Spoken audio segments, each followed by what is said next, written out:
Monsieur Idriss Diallo, président de la Fédération ivoirienne de football, doit présenter sa démission suite aux piètres résultats des éléphants de Côte d'Ivoire à cette Coupe d'Afrique des Nations. Voilà des propos que j'entends de plus en plus dans les rues, sur les réseaux sociaux, de la part d'influenceurs, demandant que le président de la fédération démissionne parce que la Côte d'Ivoire, sur le terrain en tout cas, n'a pas réussi à atteindre ses objectifs, qui étaient de remporter le trophée. Il se trouve que j'ai fait une interview avec le président de la fédération et que je lui ai posé cette question. Monsieur le président, allez-vous quitter votre poste? Vous allez entendre sa réponse dans les prochaines minutes. Mais dans la même interview, je lui ai posé des questions par rapport au choix de Jean-Louis Gasset. Est-ce que c'était l'homme de la situation pour la Côte d'Ivoire? Pourquoi avoir choisi ce sélectionneur-là alors même qu'il y avait des Ivoiriens à qui on aurait peut-être pu donner leur chance? Vous allez aussi entendre sa réponse par rapport à cela. C'est une interview donc dans laquelle il se livre. C'est quelqu'un qui est assez franc, assez direct dans sa manière de répondre aux questions, qui ne contourne pas du tout et qui parle bien évidemment avec le cœur. Écoutez, on se retrouve à la fin pour un débrief. Est-ce que l'équipe ivoirienne sera prête? Je l'ai aussi dit aux Ivoiriens, je ne triche pas. Je ne suis pas quelqu'un qui va parler pour parler. Notre équipe, si on se base sur le résultat de la dernière CAN qui a eu lieu en janvier 2022, donc cette année, ça ne fait pas un an, on est sorti en 8e de finale. Oui. Donc on fait partie des équipes qui sont dans la deuxième partie du tableau. Oui. Ça, c'est notre niveau actuel. Je suis élu, je prends un coach, je prends une équipe, je suis en train de travailler à rebâtir une équipe. Ce travail, nous sommes en train de le faire. On a eu une fenêtre FIFA au mois de juin, on en a eu une au mois de septembre, on en a une au mois de novembre, on en aura une autre au mois de mars prochain. On travaille à rebâtir une équipe. Et on espère pouvoir avoir un commando, c'est le terme que j'ai utilisé, un commando qui sera prêt pour la CAN qui aura lieu en 2024. Donc c'est un processus qui est en train de se faire. Nous avons des joueurs de qualité. L'objectif est de gagner cette CAN. Mais bien sûr, on y va pour ça.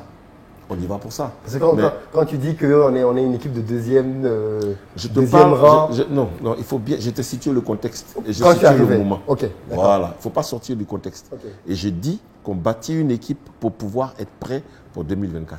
On ne va pas aller à 2024 avec des excuses. Non. Okay. On n'ira pas avec des excuses. On ira avec tous les moyens en notre possession pour la gagner. Si l'équipe de Côte d'Ivoire ne gagne pas cette CAN, est-ce que tu vas démissionner? Où est le rapport? Est-ce que j'ai été élu pour la CAN? Non, moi ça ailleurs. Il y a des managers qui, quand l'équipe n'atteint pas la performance, ils disent mon management n'a pas été bon. Est-ce que dans mon mandat, j'ai dit que je suis élu pour la Coupe d'Afrique 2020? C'est vrai. Faut pas, c'est-à-dire que là, c'est des questions de polémique et qui vont faire le buzz. Oui. Mais ça n'a aucun intérêt pour moi. Moi, je suis un manager. J'ai été élu sur un projet. Et dans ce projet, il y a plusieurs aspects. Oui. D'accord? Je veux qu'on en parle. Il y a les aspects formation. Il y a les aspects gouvernance, oui. Il y a les aspects football des jeunes, oui. Il y a les aspects football féminin, il y a les aspects organisation financière, il y a tous ces aspects-là. Et il y a la CAN. Oui. Donc, mon moment n'est pas battu. Je te pose certaines questions parce que ce sont les questions communément qui se posent en réalité.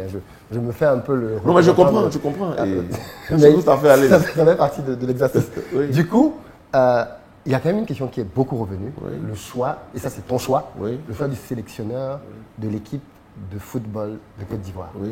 On a 5 équipes qui sont actuellement au mondial, pour la première fois de l'histoire, avec 5 sélectionneurs issus des pays. Et je pense que c'est un enjeu aujourd'hui qui est quand même assez global en Afrique, c'est cette volonté pour les Africains de s'émanciper un peu et de gérer par eux-mêmes leurs affaires. Pourquoi ce choix d'aller prendre un sélectionneur étranger alors même qu'en Côte d'Ivoire, il y a des personnes qui sont habilitées à pouvoir gérer cette sélection et constituer ce commando que tu cherches? Alors là, on est encore dans une logique que j'appelle de polémique. Je vais juste faire un rappel, mais qui est factuel. Le Maroc a été qualifié par Rafaïd Ali Lozic. Tout à fait. Donc ce n'est pas un Marocain qui les a qualifiés. Oui. D'accord? Non. Oui. Je continue. Vas-y.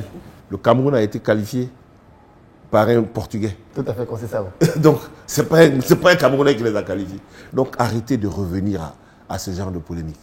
On ne choisit pas un entraîneur pour la couleur de sa peau, pour son origine, pour son ethnie ou pour son pays. On choisit un entraîneur pour ses compétences. Ma vision, elle a été très simple. J'ai fait un appel à candidature. Ceux qui y ont répondu et qui remplissaient les conditions m'ont permis d'arriver à ce choix-là. Donc si j'avais eu dans les personnes qui avaient répondu un Ivoirien remplissant les conditions et ayant, je dirais, remplissant toutes les cases, mais il aurait été là. Je n'en ai pas eu. Donc celui qui remplissait toutes les cases, c'est M. Gassé, que nous avons choisi et en qui nous avons une totale confiance. Ce n'est pas un problème d'Ivoirien, de ne pas être Ivoirien. Non, je ne suis pas du tout dans cette logique. Mais est-ce que tu ne comprends quand même pas que, au niveau de la Fédération ivoirienne de football, ce n'est pas qu'une question de compétence, il y a aussi une question de représentativité, il y a aussi une question de leadership. C'est beaucoup de choses derrière un poste. Ce n'est pas juste la compétence.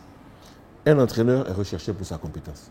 Il n'est pas recherché pour... Il n'a rien d'autre à faire qu'être compétent, entraîner son équipe et la faire avancer. Oui, mais est-ce que tu as déjà vu un pays comme la France avoir un sélectionneur autre qu'un sélectionneur français? Et pourtant, il y a des sélectionneurs qui sont plus performants que les sélectionneurs français.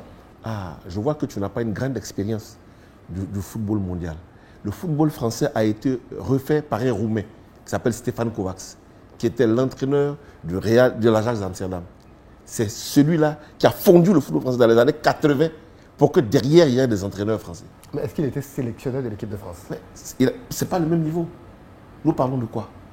Oui, ce que je veux dire, c'est qu'il y a une différence effectivement entre quelqu'un qui peut faire un travail de fond à la DTN et un poste de sélectionneur de l'équipe nationale. Oui. Mais nous parlons de quoi? Nous parlons de pays qui ont 100 ans, qui ont 200 ans de niveau de pratique de football.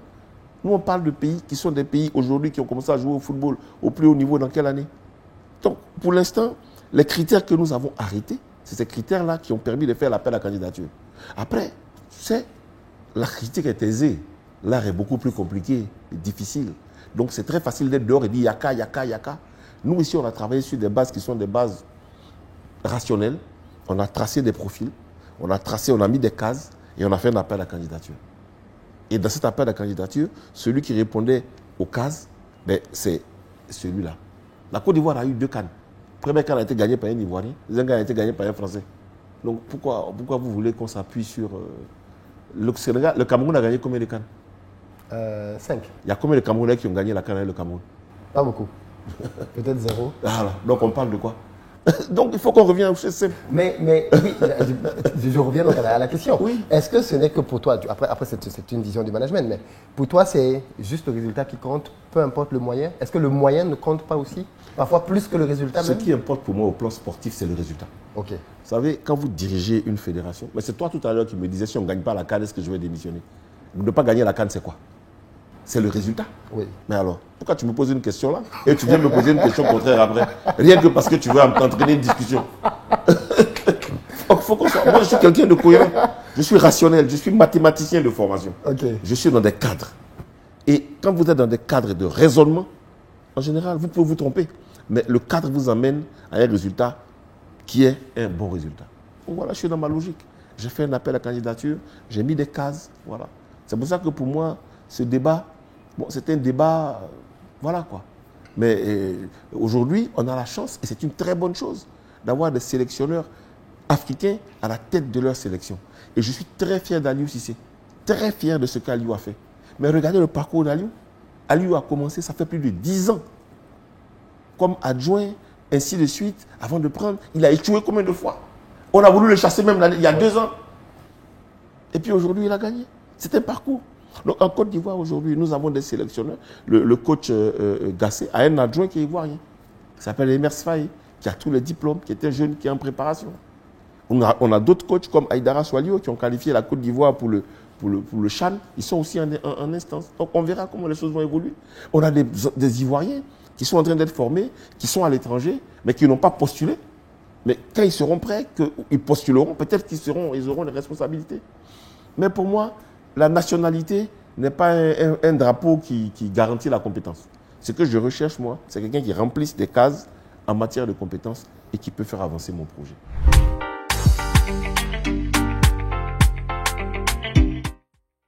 Venez vous-même de l'entendre, les propos du président de la fédération sont très clairs. Il n'a pas été élu pour remporter la CAN. Ce n'est pas sur la base de ce mandat-là qu'il a été élu. Et je pense qu'il est important que les uns et les autres... c'est vrai que la douleur a fait mal, enfin la déception, la défaite a fait mal, que les gens ont eu vraiment très mal de voir leur équipe souffrir autant sur un terrain de football pour un événement qu'ils avaient préparé pour aller jusqu'au bout. Mais l'autre vérité quand même, c'est aussi que on ne doit pas céder à la panique. Ok? Un dirigeant doit pouvoir bien évidemment apprendre de ce qui vient de se passer, mais on ne doit pas tout recommencer à chaque fois qu'on n'a pas un bon résultat. Je ne pense pas du tout. Et je pense que là-dessus, M. Idriss Diallo a très clairement raison de rappeler qu'il n'a pas été nommé à la tête de la fédération pour remporter la CAN. Il a été nommé pour pouvoir relever le niveau du football ivoirien dans sa globalité, la formation, les jeunes, les femmes, et bien évidemment aussi la sélection et l'équipe Fanion A. Mais il n'y avait pas que ça. Donc il faudrait bien que tout son travail ne soit pas juste visible par rapport à cette sélection de A. Et c'est malheureusement parfois comme ça qu'on gère nos pays d'ailleurs. On ne regarde qu'un élément pour décider si quelqu'un a bien travaillé ou pas. Alors que parfois, il faut avoir une vision beaucoup plus 360 de sa performance. Ensuite, pour le cas Jean-Luc Gasset, vous l'avez bien entendu, pour le président de la Fédération ivoirienne, quand il s'agit de compétences, on s'en fout de la couleur de peau. Que tu sois blanc, noir, vert, jaune, rouge, on te prend. Et on te met au poste pour que tu fasses le job. Et je pense que ce pragmatisme-là est aussi important et il est à saluer. Parce que malheureusement, dans nos pays, il faut le dire, enfin, on a beaucoup de favoritisme dans les choix. C'est ce que je veux dire. On donne parfois des postes, des nominations aux gens, pas parce qu'ils sont les plus compétents, parce que c'est le fils de tel, c'est l'ami de tel, c'est le cousin de tel, on est du même village, et ce genre de raccourci. Et bien évidemment, on pourrait se poser la question, maintenant qu'on est après la CAN, si Jean-Luc Gasset était réellement l'homme de la situation, la réponse est bien évidemment non. Mais le président de la fédération avait très clairement dit qu'au moment où il a fait l'appel d'offres, il ne pouvait traiter les dossiers qu'en fonction de ceux qui avaient soumissionné. Parce que oui, je pense que la Côte d'Ivoire a les moyens d'aller prendre un sélectionneur beaucoup plus prestigieux, clairement. Mais au moment de l'appel d'offres, il s'est basé sur ceux qui avaient soumissionné. Bon, maintenant, bien évidemment, on peut aussi faire du gré à gré. Là, par exemple, la France vient de contacter Hervé Renard, il n'y a pas eu d'appel d'offres pour qu'il puisse prendre la tête de la fédération pour pouvoir apporter, enfin, de l'équipe pour apporter un électrochoc dans les quelques jours qui restent avant la fin de la CAN. Est-ce que ça va marcher? On verra bien évidemment dans les prochains jours. Dans tous les cas, dites-moi ce que vous pensez de la vision, de la philosophie d'Idriss Diallo. Est-ce que ça vous parle? Est-ce que vous êtes d'accord? Est-ce que vous n'êtes pas d'accord? On en parle dans les commentaires. Dans tous les cas, il a été clair sur les deux sujets. Il ne démissionne pas et il met les personnes compétentes indépendamment de leur couleur de peau. Qu'est-ce que vous en pensez? À vos claviers. Peace.